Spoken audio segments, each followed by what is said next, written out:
Khedbrahma police station વિસ્તારમાંથી ગેરકાયદેસર પ્રતિબંધિત ચાઇનીઝ દોરીની ફિરકી નંગ 57 સાથે એક ઈસમને ઝડપી પાડતી ખેડબ્રહ્મા પોલીસ નાયબ પોલીસ મહાનિરીક્ષક વિરેન્દ્રસિંહ યાદવ સાહેબ ગાંધીનગર વિભાગ ગાંધીનગર તથા પોલીસ અધિક્ષક શ્રી વિજય પટેલ સાહેબ સાબરકાંઠા નાઓએ આગામી તેમજ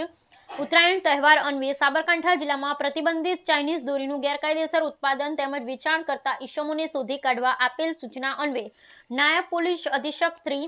સ્મિત ગોહિલ સાહેબ નાઓના સીધા માર્ગદર્શન હેઠળ અમો D R Patheriya police inspector Khedbrahma police station આ દિશામાં સતત કાર્યશીલ હતા, જે દરમિયાન આજરોજ અમો તાબાના પોલીસ કર્મચારી સાથે પોલીસ સ્ટેશન વિસ્તારમાં આગામી ઉત્તરાયણ તહેવાર અન્વયે પેટ્રોલિંગમાં હતા. તે દરમિયાન ખેડબ્રહ્મા હરણાવ નદીના નાના પુલ ઉપર આવતા અમોને ખાનગી રાહે બાતમી હકીકત મળેલ કે ખેડબ્રહ્મા હરણાવ નદી કિનારે હનુમાનજી મંદિર પાસે એક ઈસમ પતંગ દોરાની દુકાનમાં ચાઇનીઝ તુક્કલ તેમજ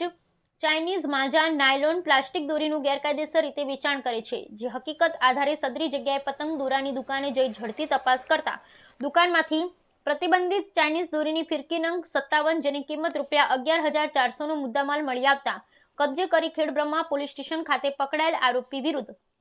પાર્ટ 1 ગુનો નંબર 11-20-90-28-2529-2025 બીએનએસ કલમ 223 મુજબ ગુનો દાખલ કરવા કામગીરી કરવામાં આવેલ છે.